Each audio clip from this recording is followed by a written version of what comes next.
हवन करेंगे हवन करेंगे हवन करेंगे हवन कुंड এসছি না হ্যাঁ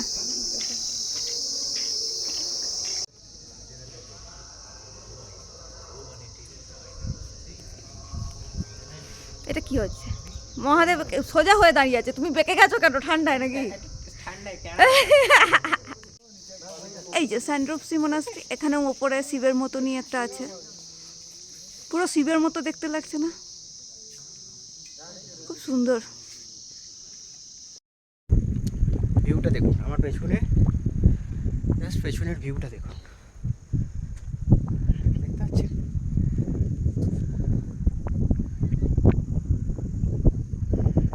অসাধারণ অসাধারণ গুড মর্নিং ফ্রম পেলিং এই যে দেখতেই পাচ্ছেন বুদ্ধবাবু শুয়ে আছেন আমাদেরকে মোটামুটি যবে থেকে আমরা এসেছি সেদিন থেকে ট্রেন থেকে আমাদেরকে দেখা দিচ্ছেন খুব ভালো লাগলো ওকে যত রকমভাবে দেখা যায় তত রকমভাবে দেখলাম মন ভরে গেল তো মোটামুটি আমাদের আজকে ফেরার পালা রুম ট্যুর আপনাদেরও দেখাচ্ছি না নর্মাল রুম সিম্বুর রুম প্রত্যেকটা রুমই খুব ভালো আর এখানকার স্টাফদের ব্যবহারও খুব ভালো আপনারা এলে থাকবেন কোনো অসুবিধা হবে না আমরা আমাদের ইয়েতে দিয়ে দেবো নাম্বার ড্রাইভারের নাম্বার আপনারা আসতে পারেন থাকতে পারেন কোনো অসুবিধা অ্যাজ সাচ কিছু হবে না সো চলুন আপাতত পেলিং থেকে টাটা বাই বাই করে আমরা যাওয়ার পথে নামছি চারধাম থারেবীর সান্দ্রপসি হিল এগুলো সব দেখে আজকে এনজেপি ড্রপ হবো রাত্রি ট্রেন আছে পদাতিক এক্সপ্রেস তাহলে তখন দেখা হবে এরপরে আমরা নামচিতে গিয়ে দেখা করছি আর রাস্তায় যদি কিছু দেখতে পাই চিন্তা করবেন আমরা আছি দেখাবো দেখিয়ে দেবো দেখুন কাঞ্চনদা আমার মনে হয় ও দাদা নয় ও বৌদি মাঝে মাঝেই লজ্জায় মুখ ঢেকে নেয় আজকে মুখ ঢাকেনি না আমরা যতদিন এসেছি কোনোদিনই ঢাকেনি আমরা চলে এসেছি নামচি এখানে আমরা একটু টি ব্রেক নিচ্ছি সকালে তো ব্রেকফাস্ট করে বেরোইনি আমরা চলে এসেছি চারধাম এই যে চারধামে এন্ট্রি ফি 50 টাকা পার পারসন পার্কিং টিকিট 50 টাকা ঢুকতে 50 টাকা এটা মানে আপনি জেনে রাখবেন 150 টাকা চলেই প্রথমে এই দেখুন এখানে সব ভেতরে যা যা আছে তার সবটার মিনিয়েচার করা আছে ভিতরে যা যা মন্দির আছে আছে অ্যাকচুয়ালি পুরো ভারতবর্ষে আমাদের যে বড় বড় মন্দিরগুলো আছে উত্তর থেকে দক্ষিণ সেইগুলো সবকটাই এখানে মিনিয়েচার আকারে ছোট করে নকল কিন্তু ডিটো এরকম কারুকার্য করে বানানো আছে আর শিবের যে 12টা জ্যোতির্লিঙ্গ আছে সেই 12টা জ্যোতির্লিঙ্গও আছে ভেতরে গিয়ে আপনাদের বাকিটা দেখাচ্ছি এখানে এই দেখুন বদ্রীনাথ এটা তো মনে হচ্ছে মীনাক্ষী দেবী টেম্পল বদ্রীনাথ এইগুলো সব আছে তো চলুন ভেতরে গিয়ে দেখছি দেখুন বিভিন্ন রকমের মুদ্রার মিউজিয়াম আছে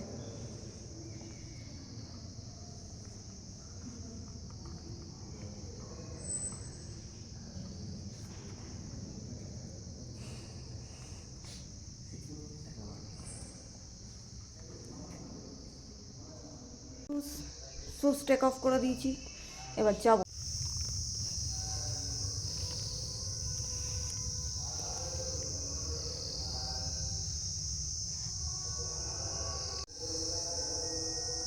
সিদ্ধেশ্বর দুয়ার ভেতরটায় গিয়ে দেখি কুণ্ড এখানে অবশ্যই হবন হয় হবন করেঙ্গে হবন কুণ্ডের ভেতরে হবন করার জায়গা এই চারধামে মেনলি যেটা দেখতে আসা সেটা হচ্ছে যে এই যে চারধামে তো ভারতের সমস্ত মানে উত্তর থেকে দক্ষিণ সব জায়গার মন্দির আছে তো সব জায়গার যে শিল্পকলা সেইগুলো কিন্তু আপনি একসাথে দেখতে পাচ্ছেন উত্তর থেকে দক্ষিণ শিল্পকলা আমাদের একটু আলাদা রকম হয়েই যায় তো এই সব কটা শিল্পকলা আপনি একসাথে দেখতে পাচ্ছেন এটাই হচ্ছে সব থেকে বড় ব্যাপার আর তার সঙ্গে পাহাড়ের এই সুন্দর প্রকৃতি ত্রিম্বকেশ্বর জ্যোতির্লিঙ্গ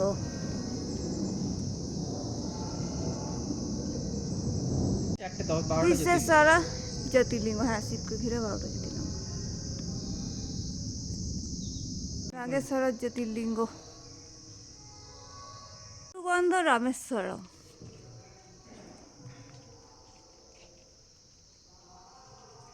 ভীমশঙ্করা জ্যোতির্লিঙ্গ।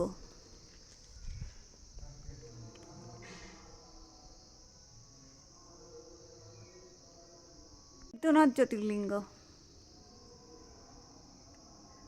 জ্যোতির্লিঙ্গ। আরে বাবা, এরা ভালো দেখতে। মহাকাল জ্যোতির্লিঙ্গ, মহাকালা জ্যোতির্লিঙ্গ।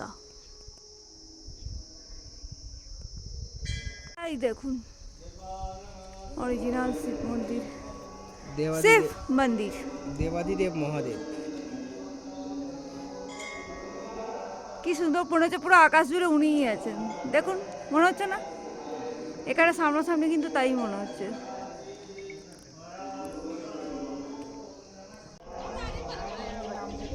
নন্দী দেখুন, আরো সুন্দর লাগছে। সোমনাথ জ্যোতির্লিঙ্গ।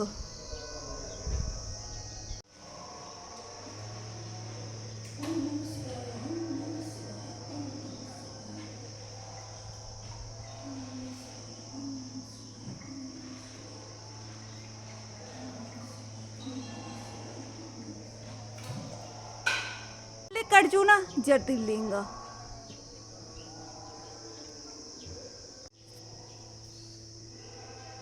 ओम नमः शिवाय, ओम नमः शिवाय, ओम नमः शिवाय।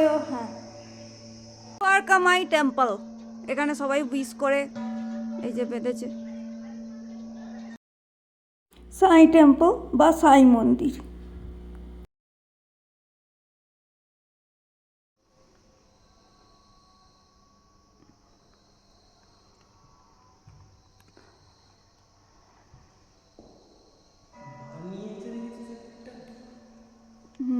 পুরো যেমন তেমনই বানিয়েছে, ওটাই তো দেখার।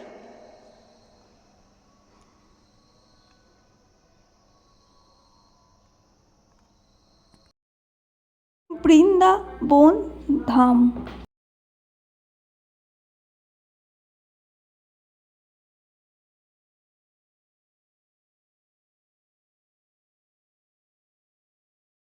মন্দির ঘোরা হয়ে যাচ্ছে।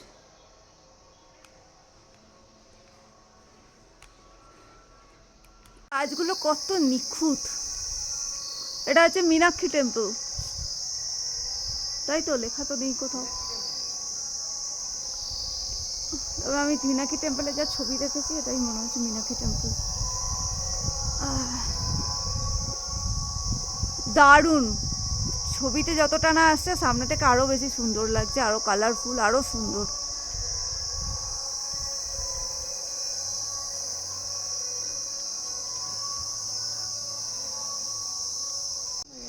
হ্যাঁ, বাহায় তুমি নাকি টেম্পল।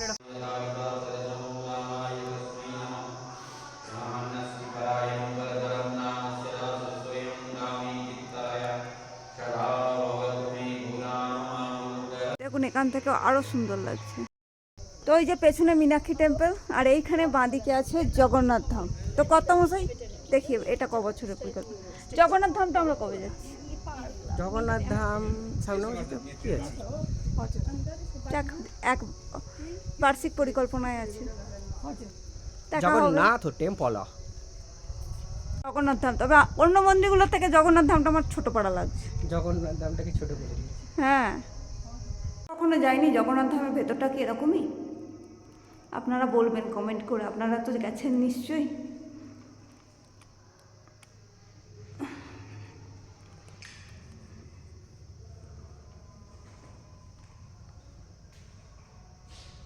বদ্রীনাথ ধাম।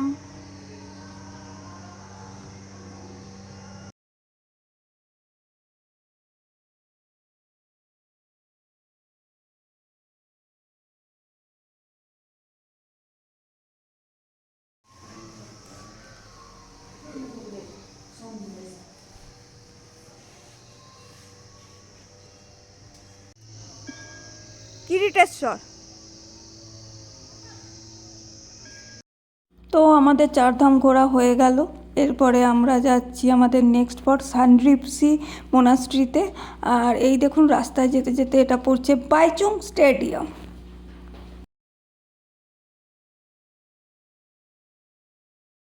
সানড্রিপসি মোনাস্ট্রি এন্ট্রি ফি 50 টাকা পার পারসন।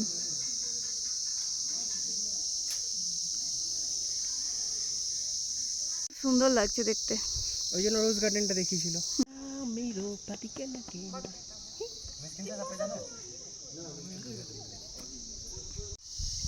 এই যে এখানেও আছে ওরকম বুদ্ধ মূর্তি, আপনি উইশ করতেই পারেন, আমরা করব।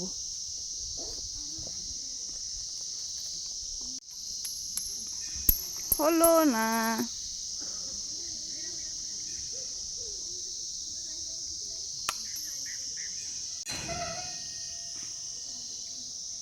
এই যে মূর্তিটার একদম কাছে চলে এসেছি, একদম কাছে। কর্তামশাই এখন ঘুরছে, আপনাদেরকে পাত্তা দেবে না।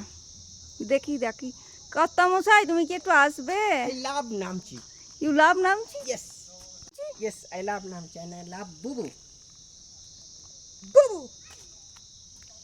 তো কর্তামশাই ঘুরতে এসে পাগল হয়ে যায় একটু, মানে ওনার হচ্ছে যে খাওয়া দাওয়া সব কিছু থাক, এখন শুধু ঘোরা। এবং উনি যেখানে যাবেন মানে তার A to Z যতটা পারে সবটাই দেখার চেষ্টা করে।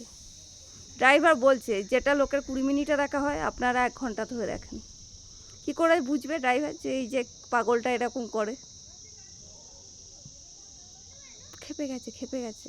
তো আমাদের এই সানড্রিপস মোনাস্ট্রি দেখা হয়ে গেল। এরপরে আমরা যাব হচ্ছে থারেভির। আমরা নামচির আর কোনো সাইট সিন করছি না, তবে এখানে নামচির পর রাবাংলা আছে, রাবাংলাতে ওই বুদ্ধ পার্ক আর টেমিটি গার্ডেন আছে, ওগুলো আমরা যেহেতু আগে দেখেছি, ওর ভিডিওগুলো আমি এখানে ডেসক্রিপশন বক্সে দিয়ে দেবো, আপনারাও দেখে নিতে পারেন। তো ওগুলো আমরা আগেই দেখে নিয়েছি, সেই জন্য ওগুলো আর দেখতে যাচ্ছি না, আমরা দেখতে যাচ্ছি থারেভির। আর কত মশরম নাচুক, এরপর আর বেশিক্ষণ করলে আমি ওনাকে এখানে রেখে চলে যাব। যাক বেরিয়েছে।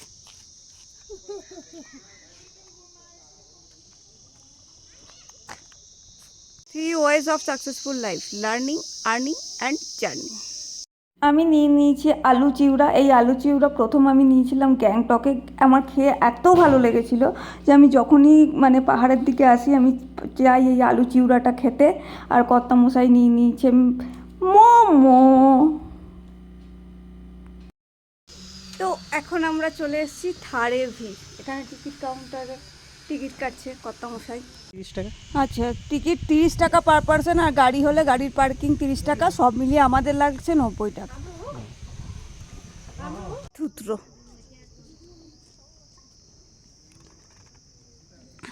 দেখি সামনে আর কি আছে। এটা হচ্ছে বায়ু শক্তি, মানে এইভাবে হাওয়া ঘুরবে, ঘুরে ইয়ে তৈরি হবে, মানে কারেন্ট তৈরি হবে। ওই যে জিগজ্যাগ ওয়ে, এটাই এর ভিউ। এইভাবে নেমে নেমে আপনাকে যেতে হবে। হ্যাঁ, কসরত করতে হবে, কসরত। চলুন কসরত করি। করতে করতে দেখতে হবে এই ভিউ, ঠিক আছে? ভিউটা তো অসাধারণ। আর প্রচণ্ড রোদ আছে বলে জানি না কতটা আসছে, বাট সামনে থেকে তো অসাধারণ লাগছে। পুরো মনে হচ্ছে ওই যে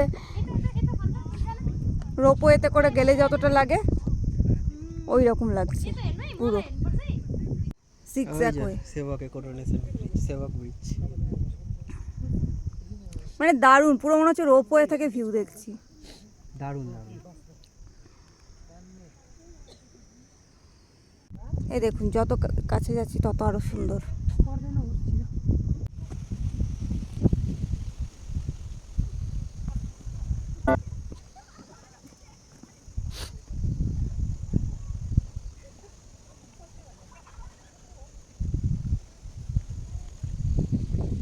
তো অ্যাজ ইউজুয়াল বুবু নামেনি, কারণ এইটা নেমে আবার ওঠা অনেকটা শক্তের ব্যাপার, কিন্তু আপনারা তো জানেন আমি তো নামবই। সো আমি নামছি। জায়গাটাকে দেখুন, জায়গাটার ভিউটা দেখুন শুধু। এটা বেসিক্যালি একদম ভিউ পয়েন্টের মতো, দেখতে পাচ্ছেন? শুধু জায়গাটা দেখুন। রোদ আছে বলে হয়তো এই দিকটা ভালো করে দেখতে পাবেন না আপনারা। সামনে ওই যে তিস্তা নদী, দেখতে পাচ্ছেন? নিচে সমস্ত ভ্যালিতে ইয়েগুলো রয়েছে, এবং এই ক্লিফ মানে যেটা জন্য এটা ফেমাস, দ্যাট দ্য খাড়া ঢাল। ঢালটা দেখতে পাচ্ছেন, ক্লিফটা এরকম খাড়া পাহাড়টা, সেই জন্যই জায়গাটা এত ফেমাস। অফবিট লোকেশন, আসতে পারেন, দেখতে পারেন, মন ভরে যাবে। মোটামুটি আমি ঘুরে ঘুরে একদম আপনার শেষ প্রান্তের দিকেই চলে এসেছি ধারেবীরের।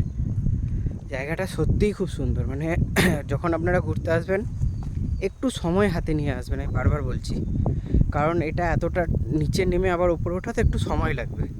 সময় নিয়ে আসবেন, জায়গাটাকে এনজয় করুন। অ্যান্ড কাপলদের জন্য এটা বেস্ট জায়গা, বেস্ট।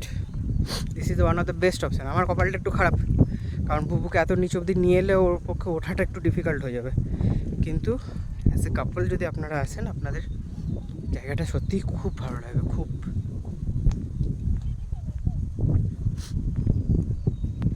এই হচ্ছে, এই যে এই রাস্তাটা ধরে আমি নেমে এসেছিলাম, এই হচ্ছে মেনলি ধারেবীরের লাস্ট পয়েন্ট। এই যে এখানে একটা ছোট্ট পাড়া ক্লিফ টাইপের আছে, এখানে যে মানে ইয়ে যেমন ভগবানের যেমন এখানে এরা পুজো করে, ঠিক সেরকম টাইপের দেখুন এখানে করে দেওয়া আছে, মানে ওই যে করে, যে ধরে আমরা আগের দিন আমরাও করেছিলাম সেরকম এখানে করা আছে। এবং এই হচ্ছে ধারেবীরের মোটামুটি শেষ পয়েন্ট। জায়গাটা খুব সুন্দর, মানে খুব সুন্দর বললেও কম বলা হয়, এত সুন্দর জায়গা, খুব সুন্দর জায়গা। যারা আপনারা মোটামুটি নেচার ভালোবাসেন তাদের এই জায়গাটা খুব ভালো লাগবে। চলুন এবার ফেরার পালা। ফিরছি, দেখতে পাচ্ছেন রাস্তা ঢালগুলো কীরকম খাড়া পাড়া ঢাল। সো বারবার বলছি, যদি কিছু প্রবলেম থাকে, ব্রিদিং প্রবলেম থাকে বা এরকম কোনো পায়ের কোনো প্রবলেম থাকে, ভুলেও এই স্পটগুলোতে আসার চেষ্টা করবেন না, কারণ মানে ইয়েগুলো, সিঁড়িগুলো যথেষ্ট খাড়া ঢাল। আপনি আসার সময় খুব সহজে নেমে যাবেন, আর যাওয়ার সময় আপনাকে যথারীতি কসরত করে উঠতে হবে। এবার আপনারা আমার মতো করতে পারেন, ধীরে ধীরে হাঁটবেন, ধীরে ধীরে যাবেন, কোনো অসুবিধা নেই। এসছি তো দেখবো বলি না, কষ্ট হলেও আসতে হবে আমাকে। আমরা চলে এসেছি সিকিম চেকপোস্ট, এবার সিকিম ছেড়ে চলে যাচ্ছি আবার ওয়েস্ট বেঙ্গল।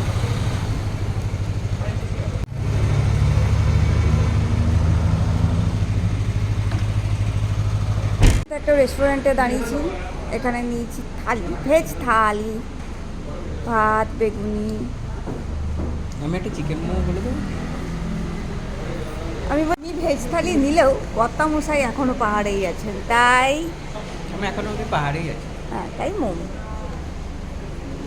চিকেন মোমো। এতদিন ভেজ মোমো খেয়ে খেয়ে খেয়ে খেয়ে সিকিমে না প্রচুর ওরা ভেজ খায়, দার্জিলিংয়ে না ওরা প্রচুর ভেজ খায়, মানে ওখানে বেশিরভাগ রেস্টুরেন্টেই ভেজ খাবার পাওয়া যাচ্ছিল।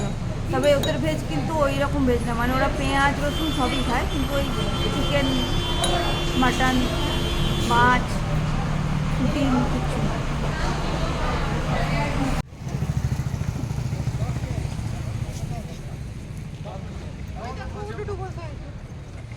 এই দেখুন আমি আর আমার বর আমরা এসেছি, যাওয়ার পথে অ্যাকচুয়ালি আমরা একটু তাড়াতাড়ি চলে এসেছি, তো টায়ার্ড আছি। তাও প্রতিবারই আমি ভাবি দাঁড়াবো, আজকে দাঁড়িয়েছি ফাইনালি সেবকের করোনেশন ব্রিজ।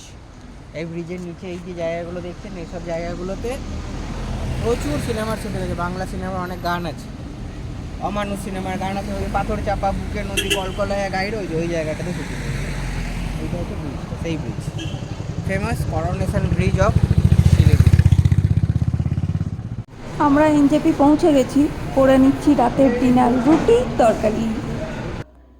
প্রথম গল্প, আমরা স্টেশনে সময়ের অনেক আগে এসে গেছি, আমরা 6টার সময় এসে গেছি, 8:20 ট্রেনটা আসবে, 2 ঘন্টা পেয়ে।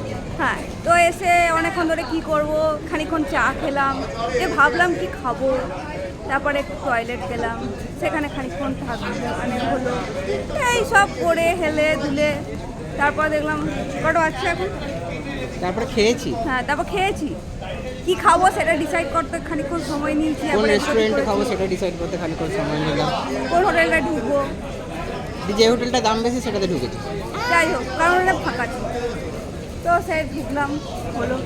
এরপরে এসে ট্রেনটা আবার কোথায় দেবে সেটা আবার অনুসন্ধানে গিয়ে খানিকক্ষণ জিজ্ঞাসা করলাম, আবার তারপর মনে হলো প্ল্যাটফর্ম নম্বরটা তো 5 বললো, 5টা আবার কোথায় আরেকবার জিজ্ঞাসা করে আসি। দিয়ে হয়ে এখন 5টা বলছে, একবার ওই দিকে দিয়ে আমরা একটু করে যাচ্ছি, ব্রেক নিচ্ছি এরপরে আবার মানে টাইমটা তো খেতে হবে, অতক্ষণ ধরে কী করবো। খা টাইম খা আবার খা টাইম খাচ্ছিস তো। আবার পৌঁছে প্ল্যাটফর্মে আপনাদের সাথে কথা বলছি। আমরা এখন প্ল্যাটফর্মে দাঁড়িয়ে আছি, বুঝতে পারছি না কি করব, তাই ভাবলাম এই ঝালমুড়ি কাকু যাচ্ছে, একটু ঝালমুড়ি নিই, ঝালমুড়ি খেলে যদি একটু টাইমটা কাটে। কি করব বুঝতে পারছি না, আর ভালোও লাগছে না, ট্রেনটা আসছেও না। যাই হোক, আমরা ট্রেনে উঠে গেছি আর সিট পেয়ে বসে গেছি। আবার আমরা সেম দিকেই সিট নিয়েছি, এই যে নিচেরটা অর্কর আর ওপরেরটা মানে এই দিকেরই, ওপরেরটা হচ্ছে আমাদের। আর এই যে ট্রেন, আর আমরা বসে বসে ওই ভিউ দেখছি। চলে এসেছি বর্ধমান স্টেশন, বাড়ি ফিরে এলাম। তো গল্পটা যেখানে শুরু হলো সেখানেই শেষ হচ্ছে। আমরা টাউনশিপে চলে এসেছি। মানে আমাদের ফ্ল্যাটে ফেরত চলে এসেছি, চোখগুলো দেখে বুঝতে পারছেন ঢুলু ঢুলু। হ্যাঁ, অ্যাকচুয়ালি ট্রেনে উঠে ঘুমিয়ে গিয়েছিলাম, তাই আর কোনো ভিডিও করিনি। আর রাতের বেলায় ট্রেনে কী বা দেখবেন, বর্ধমান স্টেশনে নামলাম সেটা দেখিয়েছি আপনাদের। আর এখন ফ্ল্যাটে চলে এসেছি, এবার গিয়ে পরিষ্কার করব ফ্ল্যাট, তারপরে আমরা একটু নিদ্রাচ্ছন্ন হবো। তো আমাদের এই জার্নি আপনাদের কেমন লাগলো সেটা জানাবেন। দেখা হবে আপনাদের সাথে আবার অন্য কোনো জায়গায়, অন্য কোনো ব্লগে। আর আমাদের চ্যানেল অবশ্যই সাবস্ক্রাইব